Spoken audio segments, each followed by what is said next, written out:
بسم اللہ الرحمن الرحیم۔ ہم ایک بار پھر آپ کو ہمدرد زندگی میں خوش آمدید کہتے ہیں۔ آج کا ہمارا موضوع ہے ذیابیطس۔ ذیابیطس بھی ایک پبلک ڈس آرڈر ہو گیا ہے اور ایک کثیر الوقوع بیماری ہے اور پوری دنیا کے لیے ایک ہیلتھ ایشو ہے، اور پاکستان میں ایک اندازے کے مطابق ذیابیطس کے 1 کروڑ کے قریب مریض ہو چکے ہیں۔ اب سوچنے کی بات یہ ہے کہ دن بعد دن یہ مریض علاج کے باوجود، پرہیز کے باوجود پیچیدگیوں کا شکار ہوتے چلے جا رہے ہیں۔ صحیح علاج، صحیح معالجین، اس کے باوجود نتیجہ یہ نکلتا ہے کہ ڈائبٹک نیوروپیتھی ہو گئی، ڈائبٹک نیفروپیتھی ہو گئی، اور ڈائبٹک نیوروپیتھی ہو گئی، ریٹینوپیتھی ہو گئی، ڈائبٹک فٹ ہو گیا، اور آخر میں فالج ہو گیا، لکوہ ہو گیا۔ شدید قسم کی پیچیدگیاں، high blood pressure, heart attack, یہ سب ذیابیطس کا نتیجہ ہے۔ ذیابیطس کا نتیجہ نہیں ہے بلکہ ذیابیطس کی مس مینجمنٹ اور اس کو نہ سمجھنے کا نتیجہ ہے۔ اس وقت معاشرے میں ہمارا مشاہدہ یہ ہے کہ 80% مریض ذیابیطس کے نہیں ہیں۔ جن کو ذیابیطس کلیم کیا جا رہا ہے وہ اصل میں میٹابولک ڈس آرڈرز ہیں، جس میں تیزابیت، ہائپر ایسیڈیٹی اور جسم کے اندر خشکی کے امراض پائے جاتے ہیں، سوداوی امراض پائے جاتے ہیں، جس کا اپیرنس ذیابیطس کی صورت میں ہوتی ہے۔ ذیابیطس کی ماہیت کو سمجھنا ہر طبیب کی انتہائی اہم ذمہ داری ہے۔ ہم اس کو آسان کر کے سمجھانے کی کوشش کریں گے۔ اگر ذیابیطس کے یہ تمام پوائنٹس کسی مریض یا معالج کی سمجھ میں آ گئے تو انشاءاللہ العزیز اسے دوائیوں کی ضرورت نہیں رہے گی، بلکہ وہ صرف اپنی غذا سے اور اپنے لائف سٹائل سے ہی ذیابیطس کو مینج کر سکتے ہیں۔ لہٰذا جب بھی کوئی معالج آپ کو یہ کہے، فرسٹ ٹائم یہ آئیڈینٹیفائی ہو کہ آپ کو شوگر ہے، تو سب سے پہلے تو آپ نے گھبرانا نہیں۔ اس کا سٹریس اس مرض سے زیادہ خطرناک ہوتا ہے۔ آپ ایک نارمل زندگی گزاریں، آپ کبھی کسی مرض کی ٹینشن اپنے اوپر مسلط مت کریں، اور بے جا ٹوٹکے اور سیلف میڈیکیشن پہ کبھی بھی نہ جائیں۔ ہمیشہ ماہر معالج کی ایڈوائس پر تسلی سے چلیں، اور کبھی بھی ایک دوسرے سے یہ شیئر نہ کریں کہ جی مجھے شوگر ہے، کیونکہ اس وقت پبلک میں ہر آدمی آدھا مفتی اور آدھا ڈاکٹر ہے۔ تو بس اپنا مرض اپنے معالج سے شیئر کریں اور غذا اور پرہیز کا خیال رکھیں۔ ذیابیطس کو میں آپ کو 2 آسان مثالوں سے سمجھانے کی کوشش کروں گا۔ پہلی مثال، یہ اپنے لبلبے کو سمجھنے کی کوشش کریں۔ فرض کریں یہ آپ کا ایک لبلبہ ہے، اس کا آدھا حصہ کولیسٹرول کو، چکنائیوں کو کنٹرول کرنے کا ذمہ دار ہے، اور اس کا آدھا حصہ گلوکوز کو، شکر کو اور شکر کے استحالوں کو کنٹرول کرنے کا ذمہ دار ہے۔ ایک حصہ انسولین اور گلوکاگون بنا رہا ہے، اور اس کا ایک حصہ لائپیز، امائلیز جیسے انزائمز بنا رہا ہے، جو کہ چکنائی کے ہاضمے میں انتہائی اہم کردار ادا کرتے ہیں۔ ان دونوں کی ایک ہی محلے میں رہنے کی وجہ سے ایک رشتہ داری قائم ہو جاتی ہے، اور ان کی ایک انڈرسٹینڈنگ چلتی رہتی ہے، اور سینسرز ان کو گائیڈ کرتے رہتے ہیں کہ ایک آدمی نے چکنائی زیادہ کھا لی، مکھن زیادہ کھا لیا، ملائی زیادہ کھا لی، تو اب لائپیز اور امائلیز ان دونوں رطوبتوں میں 90% کیونکہ پانی شامل ہوتا ہے اور لعابات شامل ہوتے ہیں، تو ان کی آپس میں انڈرسٹینڈنگ چلتی رہتی ہے کہ ایک آدمی نے اپنی ضرورت سے زیادہ چکنائی کھا لی، اور یہ حصہ جو ذمہ دار ہے چکنائی کے استحالے کو قائم رکھنے کا، یہ انسولین بنانے والے حصے سے کہتا ہے کہ بھی اپنے حصے کا پانی مجھے دے دو، کچھ لعابات مجھے دے دو۔ وہ آپس میں ان کی محلے داری قائم رہتی ہے، تو وہ اس کو دے دیتا ہے، اور یہ حصہ زیادہ لائپیز، امائلیز اور کانجوگیٹڈ بائلروبین وغیرہ زیادہ بنتے ہیں، جس کی وجہ سے چکنائی کا استحالہ مکمل ہو جاتا ہے، اور ہمارے لپڈز جو ہیں وہ مینٹین ہو جاتے ہیں۔ لیکن ایک آدمی نے گنے کا رس پی لیا، کولڈ ڈرنک پی لی، اور کوئی میٹھا زیادہ کھا لیا، تو اب انسولین بنانے والا حصہ دوسرے حصے سے کہتا ہے کہ بھئی میرے حصے کا جو میں نے تمہیں قرض دیا تھا وہ واپس دو، اور مجھے کچھ اور بھی تھوڑا سا پانی دے، اپنے حصے کی لعابات ادھار دے دو۔ تو وہ یہ دونوں ساری زندگی آپس میں ایک بھائی چارے کے ساتھ زندگی گزارتے رہتے ہیں۔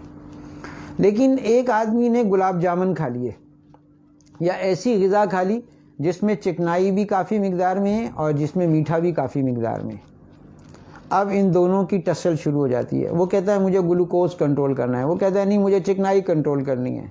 یہ دونوں آپس میں ان کی ٹسل شروع ہو جاتی ہے، تو جو حصہ جیت جاتا ہے وہ چیز جسم میں کنٹرول ہو جاتی ہے، اور جو حصہ ہار جاتا ہے وہ چیز خون میں بڑھ جاتی ہے۔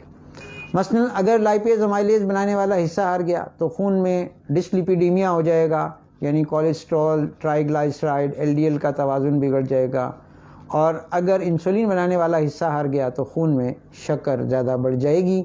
اس طرح سے ان کی اعصابی ترسیل اور تحریک مختلف چیزوں سے کمزور ہو سکتی ہے، مثلا سگریٹ پینے سے، کھٹی چیزیں کھانے سے، املی کھانے سے، اچار کھانے سے، ٹمیٹو کیچپ کھانے سے، اور مختلف قسم کی چیزیں کھانے سے جو اینٹی کولینرجک ایفیکٹس رکھتی ہیں، یہ چیزیں جو کہ اعصابی ترسیل کو یا اعصابی تحریک کو یا نیورو اسٹیمولیشن کو ویک کر دیتی ہیں۔ تو جب ان کی نیورو پیراسمپیتھیٹک یا سمپیتھیٹک اسٹیمولیشنز ڈسٹرب ہوتی ہیں تو پھر ناقص قسم کی رطوبات بنتی ہیں، یعنی ناقص قسم کی لائپیز، امائلیز، انسولین وغیرہ بنتی ہیں، جس سے خون میں دونوں چیزوں کی شرح بڑھ جاتی ہے، یعنی ڈسلیپیڈیمیا یا ہائپر کولیسٹریمیا یا ہائپر ٹرائیگلائسرائیڈیمیا یا ہائپر گلائسیمیا جیسی بیماریاں وجود میں آتی ہیں۔ تو ہمیں اس بات کا یہ احتیاط رکھنی ہے کہ دونوں چیزیں یعنی میٹھا اور چکنائی کبھی ایک ساتھ نہ کھائیں، ایک وقت میں ایک چیز کھائیں، اور اس میں بھی 4 سے 6 گھنٹے کا وقفہ رکھیں۔ دوسری بڑی وجہ جو شوگر کی ہے اس کو میں ایک مثال سے سمجھانے کی کوشش کروں گا۔ فرض کریں ایک ادارہ ہے، ایک ہاسٹل ہے جس میں کہ ایک باورچی ہے جو 200 بچوں کا کھانا پکاتا ہے۔ یہ باورچی 8 گھنٹے میں ایک ڈش تیار کرتا ہے، اور اس کی مجبوری یہ ہے کہ اس کے پاس ایک ہی چولہا ہے اور اس کے پاس ایک ہی دیگ ہے، اور یہ 8 گھنٹے میں کھانا بناتا ہے۔ صبح کھانا شروع کرتا ہے، دوپہر میں پکاتا ہے، دوپہر میں شروع کرتا ہے، رات میں کھلا دیتا ہے، اور رات کو پکا کے صبح میں کھلا دیتا ہے۔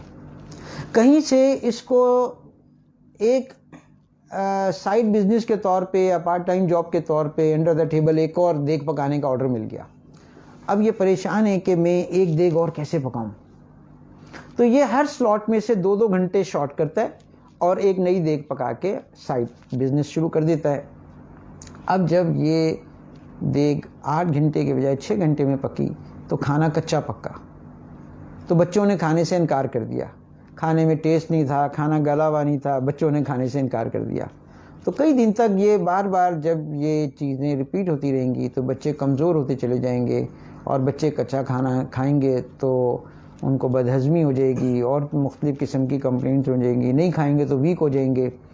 تو یہ پریکٹس جب عرصے تک چلتی رہتی ہے اور پھر یہ باورچی ڈنڈے مار مار کے زبردستی کھلانے کی کوشش کرتا ہے تو وہ بچے بیمار ہونا شروع ہو جاتے ہیں، اور جب یہ بچے کھانا نہیں کھائیں گے تو یہ بچا ہوا کھانا باورچی خانے کے گودام میں، کوریڈورز میں، باہر کوڑے کی جگہ پہ جمع ہوتا چلا جائے گا۔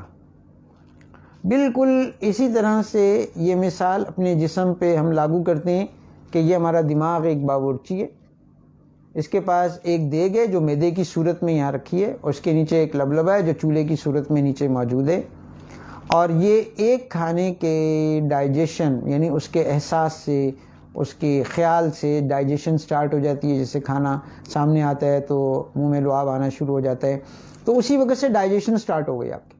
اس وقت سے کھانا ہضم ہونے تک، استحالے کے مکمل ہونے تک 8 گھنٹے کا وقت لگتا ہے۔ اب یہ ایک باورچی ایک دیگ اور ایک چولہے کے ساتھ پیدا ہوا ہے، اور یہ ایک کھانا مکمل استحالے تک 8 گھنٹے لگاتا ہے۔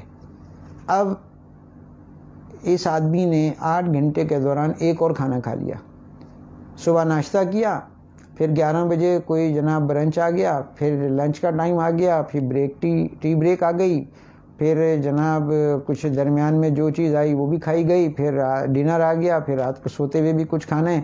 اب یہ باورچی پریشان ہے کہ ابھی پہلا کھانا میں نے ہضم نہیں کیا اور اگلا کھانا آ گیا، اب میں اس کو کون سی دیگ میں رکھوں اور کہاں اس کو لے کے جاؤں۔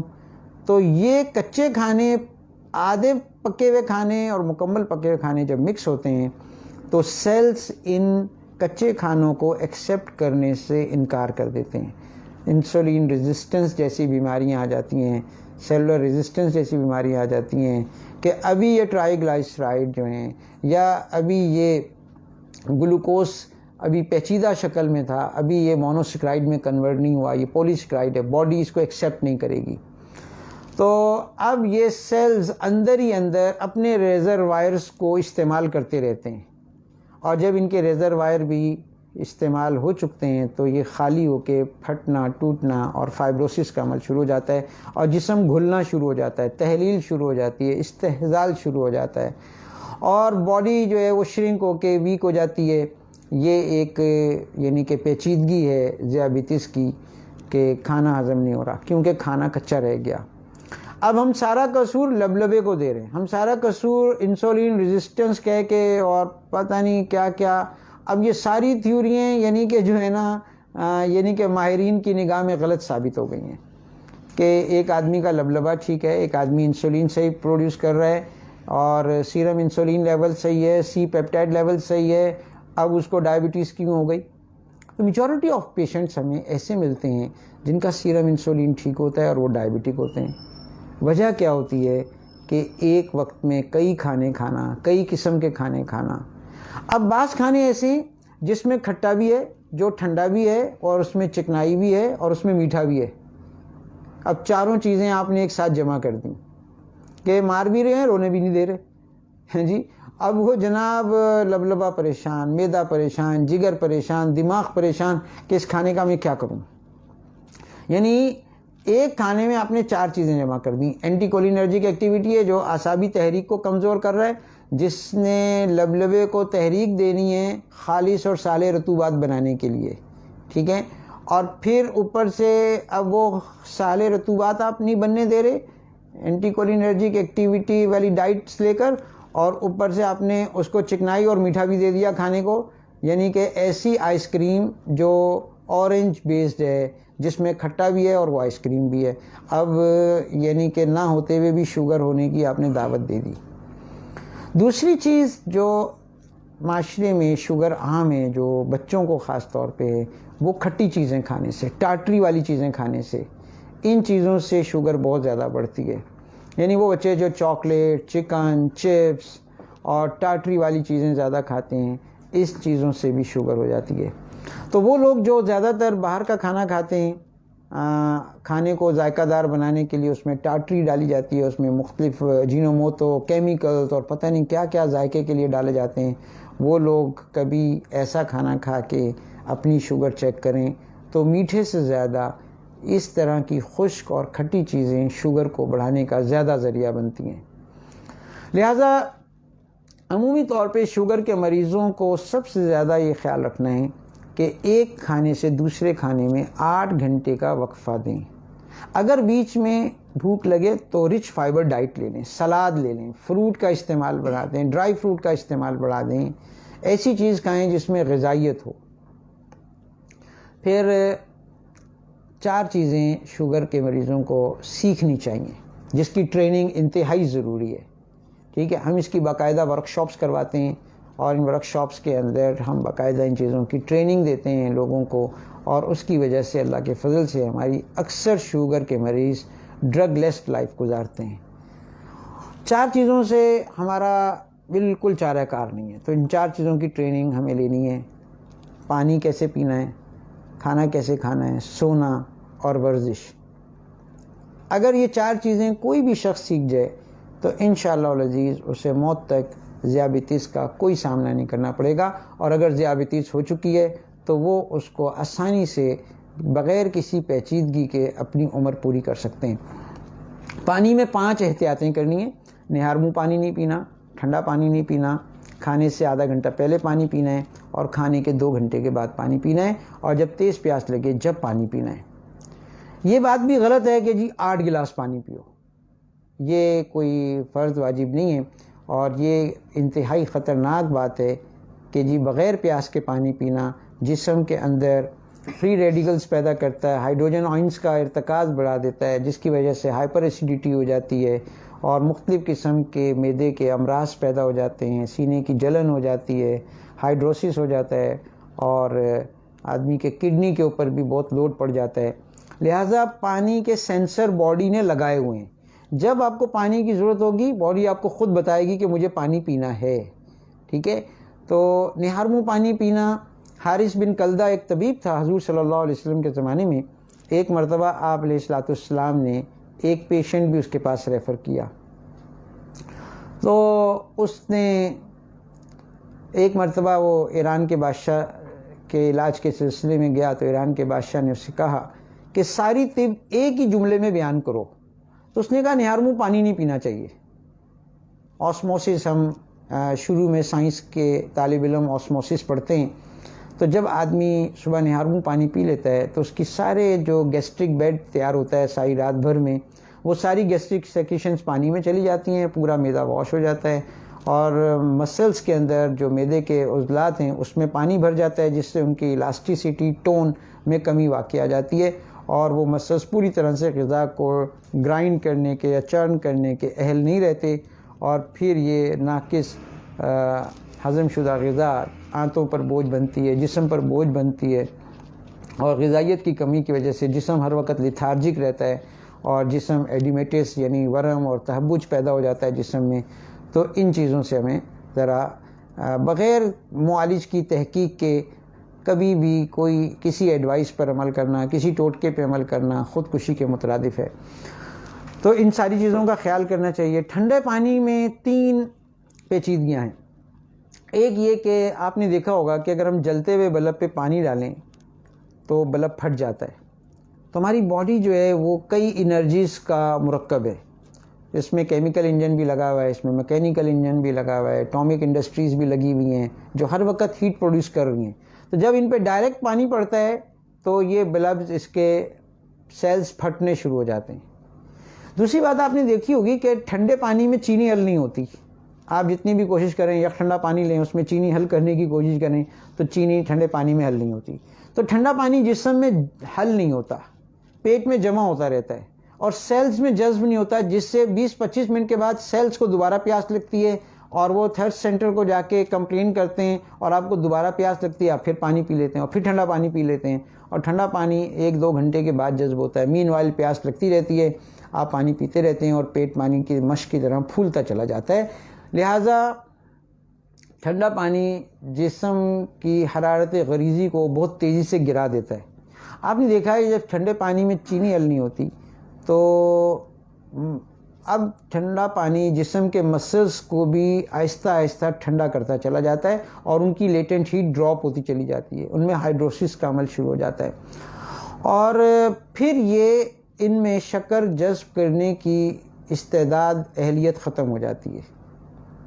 لہٰذا جیسے ٹھنڈے پانی میں چینی حل نہیں ہو رہی، ایسے ٹھنڈے گوشت میں، ٹھنڈے سیلز میں بھی گلوکوز کی ایبزارپشن، منرلز کی ایبزارپشن کم ہو جاتی ہے، جس سے صرف شوگر کا ہی مرض نہیں ہوتا بلکہ وائٹامن ڈی کا استعارہ بھی ڈسٹرب ہو جاتا ہے، کیلشیم کا استعارہ بھی ڈسٹرب ہو جاتا ہے، اور سارے منرلز اور وائٹامنز بھی ڈسٹرب ہو جاتے ہیں، جس کی وجہ سے باڈی ہر وقت لیتھارجک رہتی ہے۔ تو بغیر کام کیے تھکن اور سینے کی جلن اس کی ابتدائی علامتیں ہیں۔ لہٰذا تیسری بڑی پیچیدگی جو ٹھنڈا پانی پینے سے پیدا ہوتی ہے وہ یہ ہے کہ آپ نے دیکھا ہوگا کہ اگر ہم گرمیوں کے موسم میں ایک گلاس پانی باہر رکھیں تو اس کے اوپر واٹر ویپرز آ جاتے ہیں، تو بالکل اسی طرح سے جب آپ ٹھنڈا پانی پیتے ہیں تو آپ کے انٹرنل باڈی ٹیمپریچر گر جاتا ہے۔ تو لاز آف تھرمو ڈائنامکس کے تحت ہیٹ جو ہے وہ ہائر سائڈ سے لوور سائڈ کی طرف ٹرانسفر ہونا شروع ہو جاتی ہے۔ لہذا نتیجہ کیا نکلتا ہے کہ جب آپ نے یک ٹھنڈا پانی پی لیتے ہیں تو یہی انوائرمنٹل واٹر ویپرز آپ کے سارے ایکسپوزڈ ایریاز کو کور کر لیتے ہیں، آپ کے پورز بلاک ہو جاتے ہیں، آپ کی اسکن جہاں سے ہیٹ لاس ہونی ہے، جہاں سے پسینہ خارج ہونا ہے، یہ انوائرمنٹل ویپرز کے ذریعے سے سارے ایگزٹ بلاک ہو جاتے ہیں، لہٰذا اندر ہیٹ پروڈیوس ہو رہی ہے، باہر خارج نہیں ہو رہی، تو جسم تھوڑی دیر کے بعد ٹھنڈا پانی پینے سے عارضی تسکین تو ملتی ہے، لیکن 15-20 منٹ آدھے گھنٹے کے بعد اور زیادہ بے چینی ہوتی ہے، اور زیادہ پیاس لگتی ہے، اور یہ تینوں پیچیدگیاں اعصاب کے لیے انتہائی خطرناک صورتحال پیدا کر دیتی ہیں۔ لہٰذا ذیابیطس کے مریضوں کو اس بات کا خیال رکھنا ہے کہ نہار منہ پانی نہیں پینا، ٹھنڈا پانی نہیں پینا، کھانے سے آدھا گھنٹہ پہلے پانی پینا ہے اور کھانے کے 2 گھنٹے کے بعد پانی پینا ہے، کیونکہ اگر آپ کھانے کے ساتھ آگے پیچھے پانی پی لیتے ہیں تو وہ کھانے کے والیوم کو بڑھا دیتا ہے۔ جیسے آپ ایک جگ میں روٹی کے ٹکڑے ڈالیں اور پانی ڈالیں تو وہ روٹی پھول جائے گی، اور خدا نہ خواستہ تندور کی روٹی ہے تو بس پھر تو کمال ہو گیا۔ اب یہ میدا پھولنا شروع ہو جائے گا، اب اس میدے کے اوپر جب دگنا اور 4 گنا زیادہ والیوم ملے گا تو یہ میدا اپنی غذا کو چرن کیسے کرے گا، یہ اس کو چبائے گا کیسے؟ لہٰذا اس کے لیے ایک مصیبت ہو جائے گی، اور یہ انچرنڈ ڈائٹ، ان گرائنڈ ڈائٹ جو پوری طرح سے گرائنڈ نہیں ہوئی، جب یہ آنتوں سے گزرے گی تو آنتوں میں ایبزارب نہیں ہوگی، لہٰذا وہاں ایک نئی پیچیدگیاں شروع ہو جائیں گی۔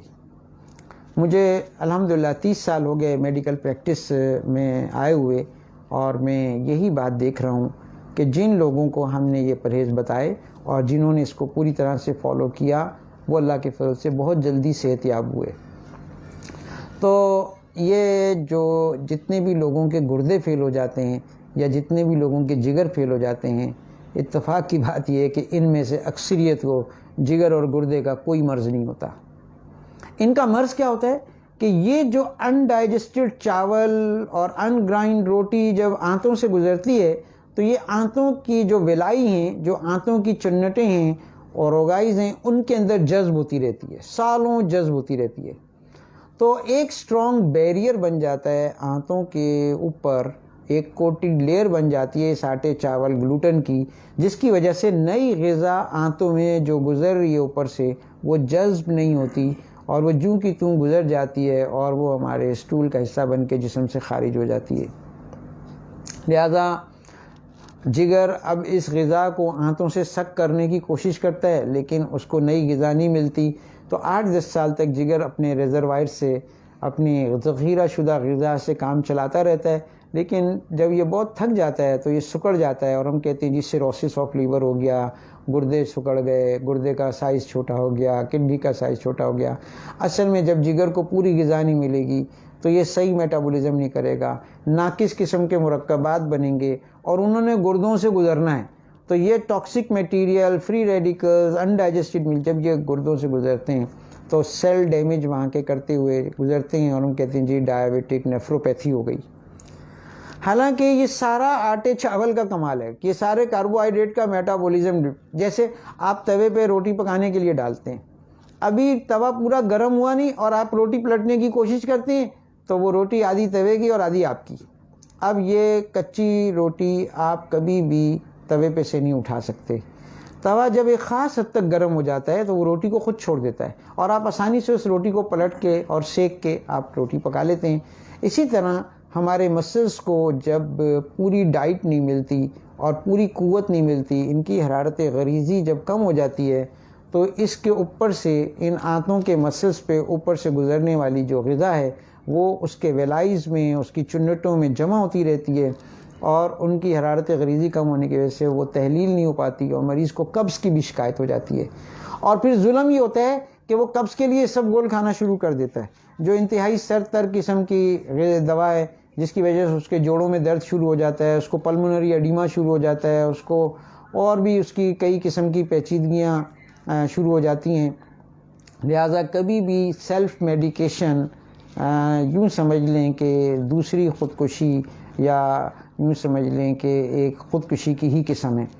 لہٰذا اس کا بہت زیادہ خیال کرنا چاہیے کہ ذیابیطس کے مریض ضروری نہیں ہے کہ 3 ٹائم روٹی کھائیں، 1 ٹائم روٹی کھا لیں، کچھ دن روٹی چھوڑ دیں، اور دوسرا یہ کہ ضروری نہیں ہے کہ روزانہ ہی آپ آٹا کھائیں، کبھی آٹے میں جو مکس کر لیں، کبھی آٹے میں بیسن کا آٹا مکس کر لیں، کبھی ملٹی گرینز آٹا لے لیں، کبھی ہول گرینز آٹا لے لیں، بدل بدل کے جب ہم گرینز استعمال کریں گے تو ہمارے سیلز میں ریزسٹنس پیدا نہیں ہوگی اور پھر آپ کی آنتیں جو ہیں وہ صحت مند رہیں گی اور غذا جذب ہوگی.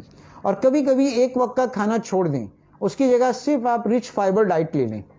آپ سلاد کا استعمال کر لیں. سلاد میں مولی بہترین چیز ہے, گاجر بہترین چیز ہے, شملہ مرچ بہترین چیز ہے, پیاز اور پودینہ, ان سب چیزوں کو باریک کاٹ کے پیٹ بھر کے کھائیں.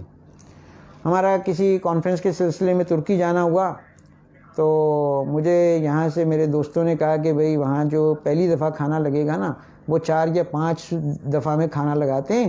پہلی اور دوسری دفعہ کا کھانا نہ کھانا, تیسری دفعہ صحیح کھانا آئے گا وہ کھانا. میں نے کہا کیا مطلب؟ کہنے لگے وہ پہلے سلاد لگائیں گے, سلاد لگانے کے بعد پھر وہ مختلف قسم کے سوپ لگائیں گے, پھر اس کے بعد کھانا لگائیں گے.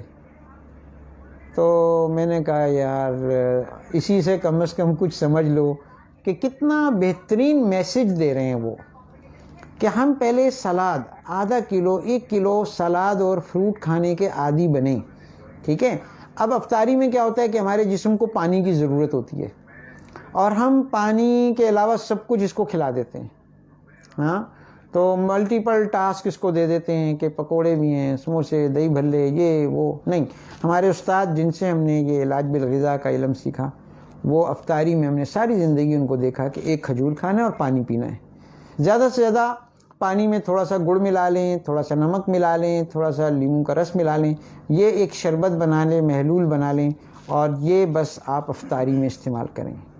تو جس کی یعنی کہ جو ہے نا یہ بات مریضوں کے لیے کہی جا رہی ہے خاص طور پہ, تو ہم سادہ پانی اور کھجور سے افطاری کرنے کے عادی بنیں, یا شہد ملا کے یا گڑ استعمال کر کے, اور چینی کا استعمال بہت یعنی کہ بالکل ترک کر دیں.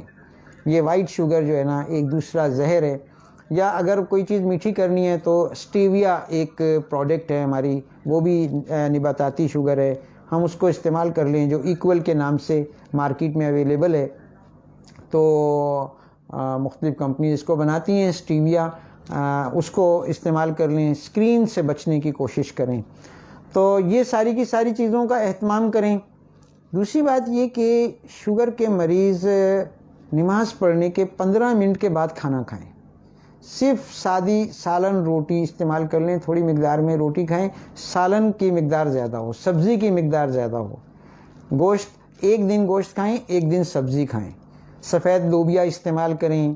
اس کے علاوہ کالے چنے کی چاٹ بنا کر استعمال کی جا سکتی ہے. یہ چیز افطاری کے بعد استعمال کریں, کیونکہ جب آپ بہت سارے محلول پانی کے ساتھ جمع کر دیتے ہیں تو جسم اب سوچتا رہ جاتا ہے کہ پہلے کس کو ہضم کروں, پہلے کس کا یعنی کہ جو ہے نا استحالہ شروع کروں. تو وہ اسی پریشانی میں جسم کے اوپر بوجھ بن جاتا ہے. نماز پڑھنا بوجھ, تراویح پڑھنا بوجھ ہو جاتا ہے. اور کبھی بھی کھانے کے فوراً بعد چائے نہ پئیں, کبھی بھی کھانے کے فوراً بعد قہوے نہ پئیں. کھانے کے بعد 1-1.5 گھنٹے کے بعد قہوہ یا چائے پی سکتے ہیں, اور چائے کے ساتھ تھوڑی سی انجیر استعمال کریں, کھجور استعمال کریں, تھوڑی سی مقدار میں ضرور استعمال کریں. اور رات کو سوتے وقت ڈرائی فروٹ کا استعمال شوگر کے مریضوں کے لیے انتہائی مفید ہے. خصوصاً اخروٹ, پستہ, چلغوزہ تھوڑی مقدار میں استعمال کرنا انتہائی مفید ثابت ہوتا ہے. خاص طور پہ جن لوگوں کو ڈائبیٹک فٹ ہے یا کوئی ایسا زخم ہے, ان کے لیے ڈرائی فروٹ استعمال کرنا ڈرگ آف چوائس ہے. اور صبح سحری میں سحری کرنے سے پہلے ذیابیطس کے مریض بادام ضرور استعمال کریں. 10 سے 15 دانے بادام اور 10-15 دانے کشمش کے استعمال کر لیں. اور چھوٹی الائچی بھی انتہائی مفید ہے. اس کے بعد اپنی سحری اور سحری کے بعد تھوڑا سا وقفہ رکھیں. بالکل عین وقت پہ اگر سحری کریں گے تو پھر آپ کو کھانے کے فوراً بعد پانی پینا پڑے گا, جو بوجھ ہوگا آپ کے لیے. اس لیے کھانا سحری کا وقت ختم ہونے سے کم از کم 1 گھنٹہ پہلے سحری کر لی جائے تو زیادہ اچھا ہے. اور رات کی نیند بھی ضروری ہے پوری کرنا. یہ جو ایک رمضان میں خاص طور پہ ذیابیطس کے مریض کا بہت زیادہ خیال رکھیں, اور سب مریضوں کے لیے نہیں, ساری عوام الناس کے لیے یہ بات لازمی ہے کہ یہ جو ہم رمضان میں ایک ٹرینڈ بنا لیا کہ جی ساری رات جاگنا ہے اور ساری رات سونا ہے, یہ انتہائی خطرناک بات ہے, جسم کے لیے بھی, صحت کے لیے بھی اور آخرت کے لیے بھی. تو لہٰذا ذیابیطس کے مریضوں کو ان ساری چیزوں کا خیال رکھنا ہے. اور شوربوں کا استعمال, اس شوربے میں ادرک, لہسن, لال مرچ کا یعنی کہ جو ہے نا مقدار ذرا زیادہ رکھیں. اور ذیابیطس کے وہ مریض جن کو ہیٹ انٹالرنس ہے، جن کے ہاتھوں پیروں میں تپش کی شکایت ہوتی ہے، منہ کڑوا ہوتا ہے، سینے میں جلن ہوتی ہے، گرمی زیادہ لگتی ہے، پسینے زیادہ آتے ہیں، یہ لوگ اپنے سالن میں لونگ، دار چینی، جائفل، جوائتری، گرم مسالے جیسی چیزیں استعمال نہ کریں، بلکہ ہرا مسالہ زیادہ استعمال کریں، ہرا دھنیا استعمال کریں، بڑی الائچی استعمال کریں مسالوں میں۔ اس کے علاوہ ادرک اور لال مرچ اور کالی مرچ اور ہلدی، ان ساری چیزوں کا اضافہ کرتے ہیں، اور اس میں بھی شوربوں کا استعمال، مختلف قسم کی سبزیوں کے شوربے بنا کے استعمال کریں۔ یہ چیزیں اگر خیال رکھیں گے تو زندگی آسان سے آسان تر ہوتی چلی جائے گی۔ تیسری چیز ہے جو ہم نے ابھی ایک دفعہ پہلے بھی ذکر کی کہ سونے کے اوقات کا خیال رکھا جائے۔ ارلی نائٹ میں ہمارے جسم میں کچھ اینڈروجنز بنتے ہیں جو مشک اور عنبر سے زیادہ طاقت رکھتے ہیں، وہ جسم کی ریپیئرنگ کرتے ہیں، اس کی انرجی ریسٹور کرتے ہیں، اور اینٹی انفلیمیٹری ایفیکٹس ہوتے ہیں، جسم کے اندر جو توڑ پھوڑ ہو چکی ہے اس کی ریپیئرنگ کرتے ہیں۔ یہ ہارمونز ارلی نائٹ میں ریلیز ہوتے ہیں، اور ان کے کام کرنے کی شرط یہ ہے کہ آدمی اندھیرے کمرے میں آنکھیں بند کر کے لیٹا ہوا ہو۔ تو اگر وہ یہ شرط پوری کر دے تو سارا جسم 4 سے 6 گھنٹے میں نیا ہو جاتا ہے۔ نیز رات کو 11 بجے سے اور 3 بجے کے درمیان ہمارا جگر استحالے کا عمل کرتا ہے، اس کو بھی اس چیز کی ضرورت ہوتی ہے کہ آنکھیں بند کر کے اندھیرے کمرے میں آدمی لیٹا ہوا ہو۔ تو اس وقت استحالہ مکمل ہو جاتا ہے، ڈیٹاکسیفیکیشن کا عمل پورا ہو جاتا ہے، میٹابولزم کا عمل پورا ہو جاتا ہے، اور جسم کو پوری توانائی اور قوت ملتی ہے۔ پھر صبح صادق کے وقت میں ہمارے ایڈرینل کارٹیکس سے کچھ ہارمونز ریلیز ہوتے ہیں جو برین میں جا کے برین کے سیلز کو ایکٹیویٹ کر دیتے ہیں، اس میں آکسیجنیشن کرتے ہیں، بلڈ سپلائی پوری کرتے ہیں، اور ان کے کام کرنے کی شرط یہ ہے کہ آدمی جاگ رہا ہو، چل پھر رہا ہو، ٹھیک ہے۔ تو جو آدمی صبح میں اٹھے گا وہ صبح اپنے آفس کی ٹیبل پہ 4 آدمیوں کے برابر کام کرنے کی استعداد رکھے گا۔ لہٰذا جو لوگ صبح دیر سے اٹھتے ہیں، یہ لوگ چائے پئیں، کافی پئیں، ٹکریں ماریں، الٹا لٹکیں، کچھ بھی کر لیں، ان کا دماغ ایکٹیو نہیں ہوتا، ان کے ڈیسیژنز ویک ہوتے ہیں، ان کی لائف ویک ہوتی ہے، اور یہ ساری زندگی نقصان اٹھاتے ہیں۔ لہذا ان ساری چیزوں کا بہت زیادہ اہتمام کرنا چاہیے، ذیابیطس کے مریضوں کو خاص طور پر اہتمام کرنا چاہیے۔ تو ایک اور چیز جو شوگر کا باعث بنتی ہے، وہ جو ہمیں دیکھنے میں آ رہی ہے مارکیٹ میں، وہ سٹریس ہے، انزائٹی۔ اور سائیکو تھراپی معالج کے پاس آج اتنا وقت نہیں ہے، اس کے پاس مریضوں کا اتنا رش ہے کہ وہ اپنے مریض کو وقت نہیں دے پاتا۔ تو یہ بات سائیکو تھراپسٹ کے ذمے ہے، اور یہ بات خاندان کے بڑے بزرگوں کو بھی سیکھنی چاہیے کہ ہم آپس میں گھریلو زندگی میں ایک دوسرے کی سائیکو تھراپی کرتے رہیں، داد رسی کرتے رہیں، حوصلہ افزائی کرتے رہیں، گھر میں ایک دوسرے کو وقت دیں۔ میں نے اپنے بڑوں سے یہ بات سیکھی کہ رات میں عشاء کے بعد وہ پورے گھر والوں کو لے کے بیٹھتے تھے، اور 1-1.5 گھنٹہ تھوڑی سی دین کی باتیں بھی کر لیں، گھر کے امور کے مشورے بھی کر لیے، کونسلنگ بھی کر لی، اور سب کے جو لوز کارنر ہیں وہ بڑے سلیقے اور طریقے سے، کہ کسی کی عزت نفس پہ یعنی کہ حرف بھی نہ آئے، اور اس کو بہت طریقے سلیقے سے آئیڈینٹیفائی کرتے، اس کے سلوشنز بتاتے، اور اس کو شرمندہ ہوئے بغیر اس کی اصلاح کروا دیتے۔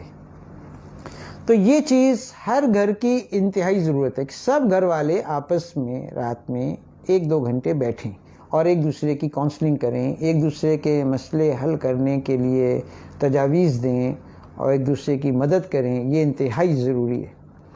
اب اس سائیکو تھراپی میں 2 چیزیں ضرور سکھائی جائیں۔ ایک چیز یہ کہ معاشرے میں ظلم بڑھتا جا رہا ہے، تو ظلم کا بڑا آسان حل اللہ کے رسول نے ہمیں دیا ہے کہ ظالم کے حقوق بتائیں، ظالم کے حقوق 5 حقوق بتائیں، کہ اگر مظلوم ظالم کے یہ 5 حقوق ادا کر دے تو اللہ اس کے بدلے میں 3 کام کرتے ہیں۔ پہلا کام اللہ تعالیٰ یہ کرتے ہیں کہ ظالم کو ہدایت دے کے مظلوم کا غلام بنا دیتے ہیں۔ اگر ایسا نہیں کیا تو ظالم کو راستے سے ہٹا کے بدلہ اپنے پاس سے دے دیتے ہیں، اور اگر ایسا نہیں کیا تو پھر ظالم کو دردناک عذاب دے کے مظلوم کا دل خوش کر دیتے ہیں اور بدلہ بھی اپنے پاس سے دیتے ہیں۔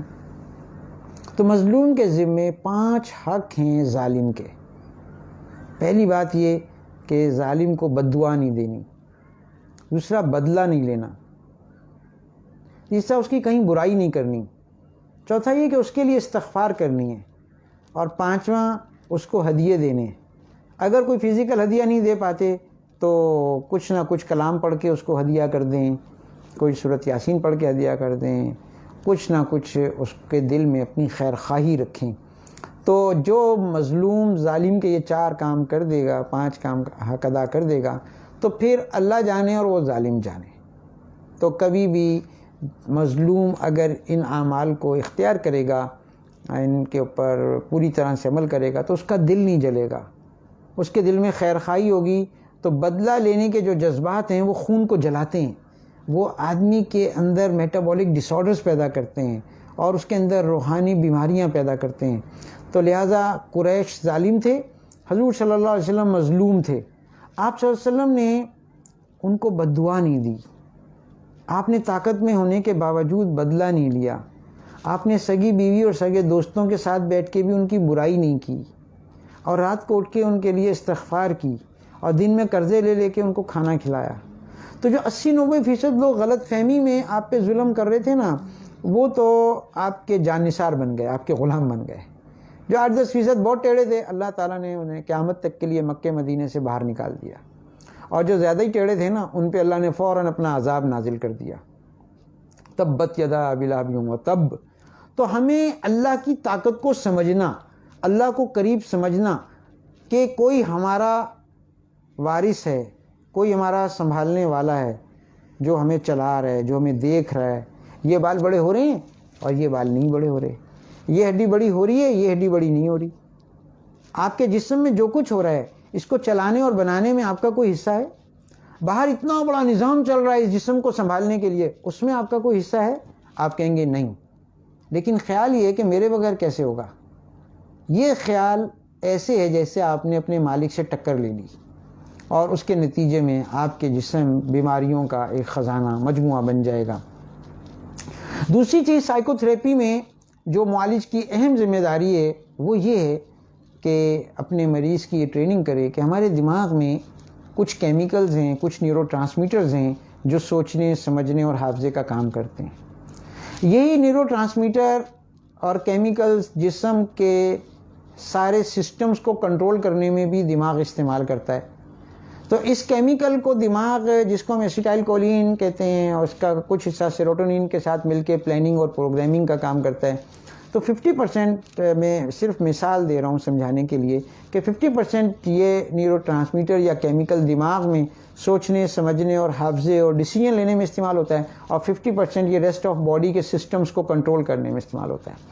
اگر دماغ اس کو 50% سے زیادہ استعمال کر لے تو نیچے سسٹمز کنٹرول کرنے میں دماغ کا کنٹرول کم ہوتا چلا جائے گا، اور وہاں کے ڈس آرڈرز شروع ہوتے چلے جائیں گے۔ لہٰذا فزیولوجی کی بکس اس بات کی شاہد ہیں کہ اگر یہ نیورو ٹرانسمیٹر ہارٹ پہ سپلائی کم ہو جائے تو compensatory hypertension, essential hypertension ہو جاتی ہے، معدے پہ سپلائی کم ہو جائے تو ڈسپیپسیا ہو جاتا ہے، ہارٹ برن ہو جاتا ہے، اور لبلبے میں سپلائی کم ہو جائے تو ڈسلیپیڈیمیا اور ڈائبٹیز ہو جاتی ہے، اور آنتوں میں سپلائی کم ہو جائے تو کانسٹیپیشن ہو جاتی ہے، اسی طرح مسلز میں سپلائی کم ہو جائے تو فٹیگ شروع ہو جاتی ہے، تھکن اور جسم میں درد شروع ہو جاتا ہے۔ لہٰذا اب سوال یہ آیا کہ جسم نے اس کیمیکل کو زیادہ استعمال کیوں کیا؟ آپ کہیں گے جی زیادہ سوچا۔ زیادہ کیوں سوچا بھائی؟ زیادہ سوچنے کو کیا کہتے ہیں؟ Tension, stress. تو اوور تھنکنگ پوری دنیا کا ایک بہت بڑا مسئلہ ہے۔ اوور ریکالنگ، بار بار کیلکولیشن کرنا، بار بار جمع تفریق کرنا، بار بار بجٹنگ کرنا، بار بار پلاننگ دماغ کو۔ تو یہ کیمیکل جب دماغ میں زیادہ استعمال ہوگا تو نیچے سپلائی کم ہو جائے گی اور نیچے کی بیماریاں شروع ہو جائیں گی۔ لہٰذا ہمیں مریض کو آسان حل، اس کے نفسیاتی مسائل کے آسان حل سکھانے ہیں، اس سے پہلے خود بھی سیکھنے۔ تو ہوتا یوں ہے کہ سارے انسانوں کی، سارے سٹریس کی ایک ہی وجہ ہے۔ اس کو میں ایک مثال سے سمجھانے کی کوشش کرتا ہوں کہ مثلا آپ نے کل 2 بجے امریکہ جانا ہے، آپ ہمارا لیکچر سننے آئے تھے یہاں پہ، اور اپنا بیگ بھول کے چلے گئے، اس میں آپ کا پیسہ، اس کا پاسپورٹ، ویزا، ٹکٹ، ساری چیزیں تھیں۔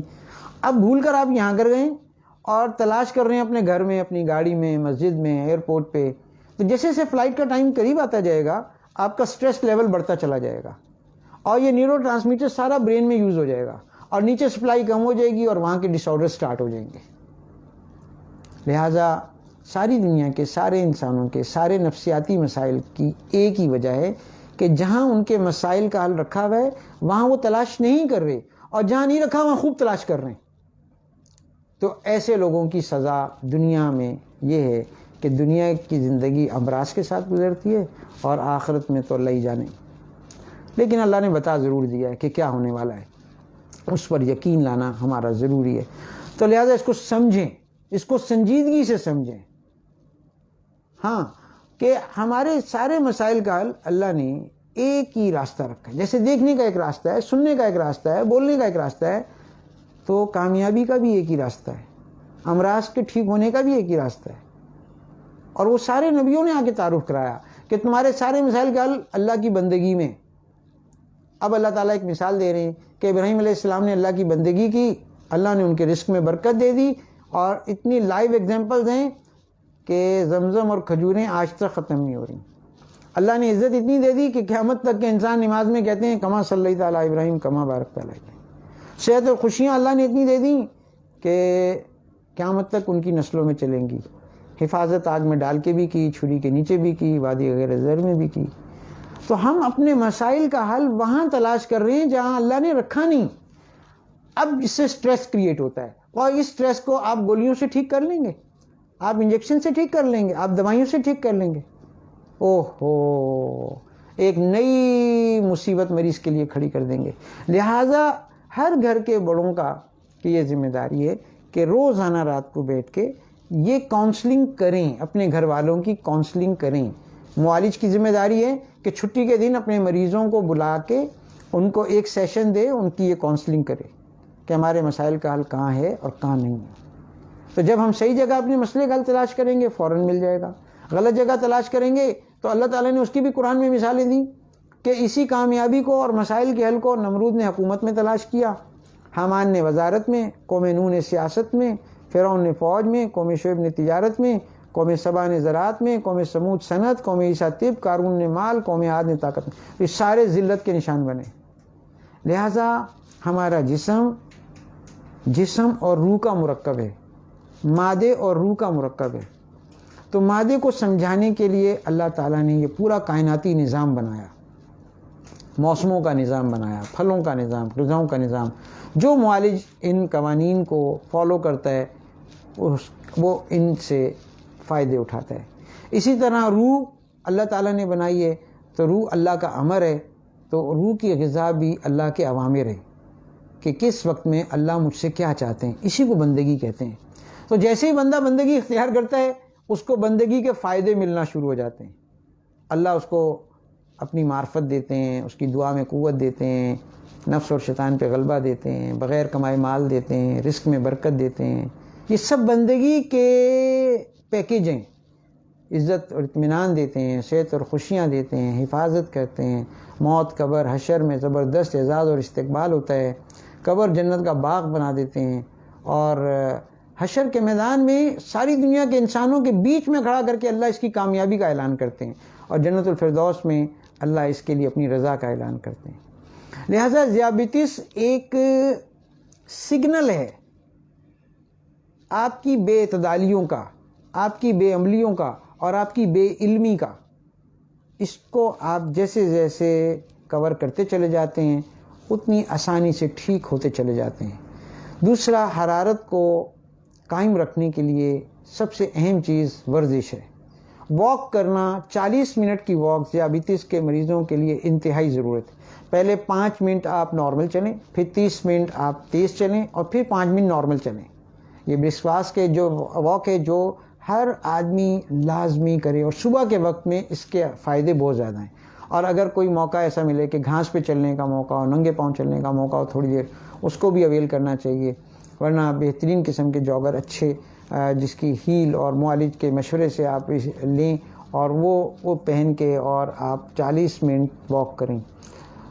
اس کے علاوہ مریض کو اپنے کھانے اور سونے کے اوقات طے کرنے چاہیے. دوپہر کا کیلولا شوگر کے مریضوں کے لیے انتہائی ضروری ہے, کیونکہ جب آپ دوپہر میں کھانا کھاتے ہیں تو آپ کے سارے خون کا دوران معدے اور آنتوں کی طرف چلا جاتا ہے.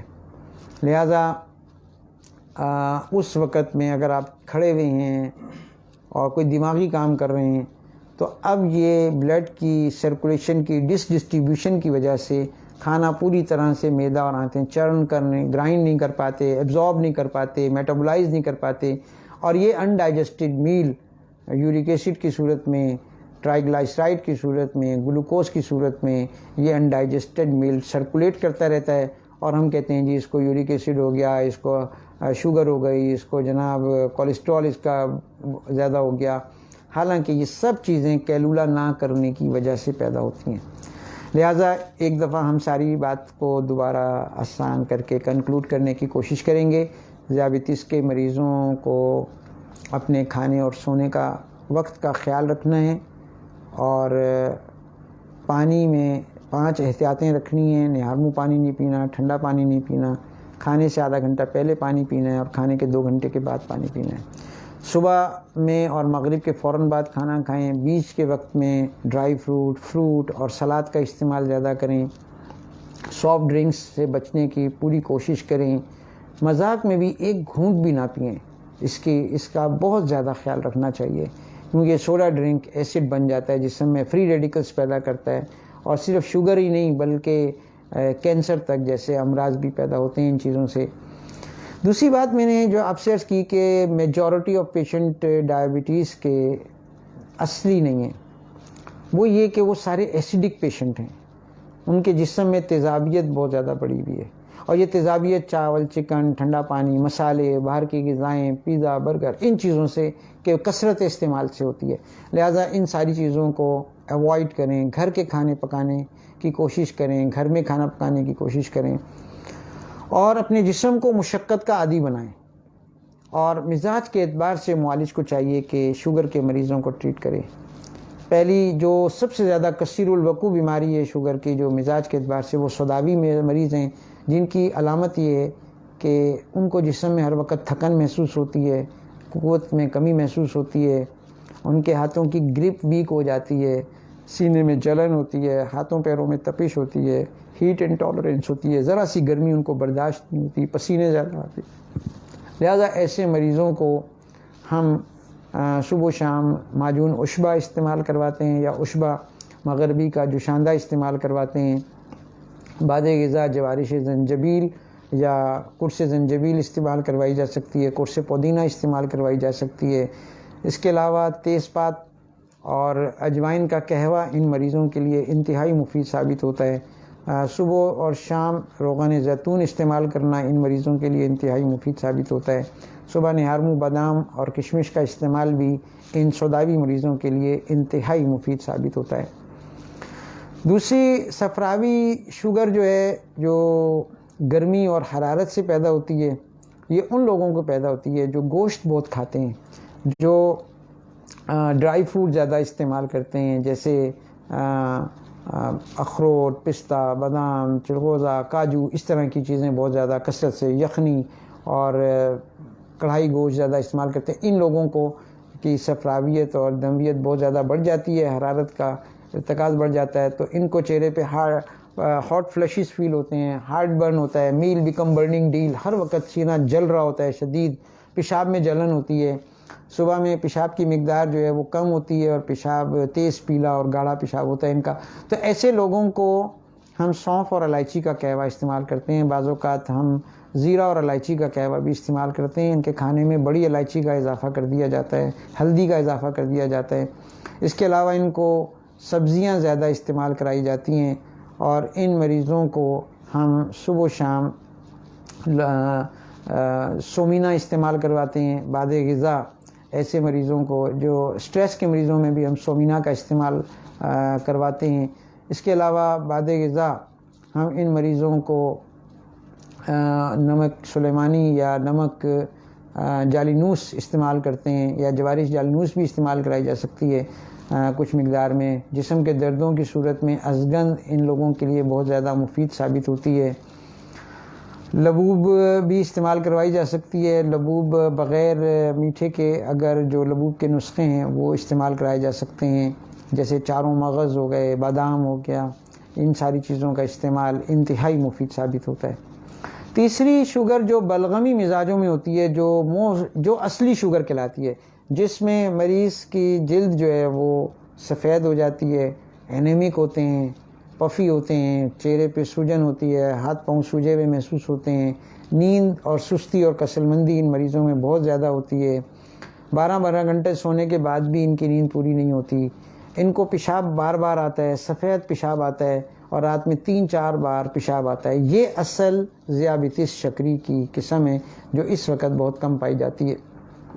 تو ایسے مریضوں کو ہم اطریف الشاہترہ یا نکوء شاہترہ کا نسخہ استعمال کرتے ہیں، جو ہمدرد میں نسخہ نمبر 9 کے نام سے بہت زیادہ معروف ہے۔ اطریف الشاہترہ استعمال کرا سکتے ہیں، باد غذا حب کبد نوشادری استعمال کرائی جاتی ہے۔ ایسے مریضوں کو ہم لونگ دار چینی کا قہوہ استعمال کراتے ہیں، اور ان مریضوں کو ہم غذا میں خشک مسالہ جات جیسے لونگ، دار چینی، جائفل، جویتری اور ان ٹماٹر کا استعمال سالن میں زیادہ کر دیتے ہیں۔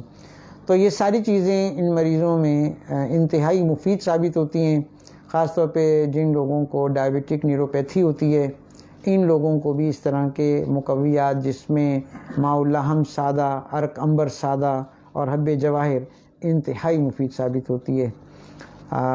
اس کے علاوہ ہمارے معالجین آپ کی خدمت کے لیے ہر وقت حاضر ہیں۔ ہمدرد زندگی کے پلیٹ فارم پہ باقاعدہ آن لائن کنسلٹیشن کا آغاز کر دیا گیا ہے، جس میں ہمارے ماہر طبیب اور پینل آپ کی خدمت میں ہر وقت حاضر ہے۔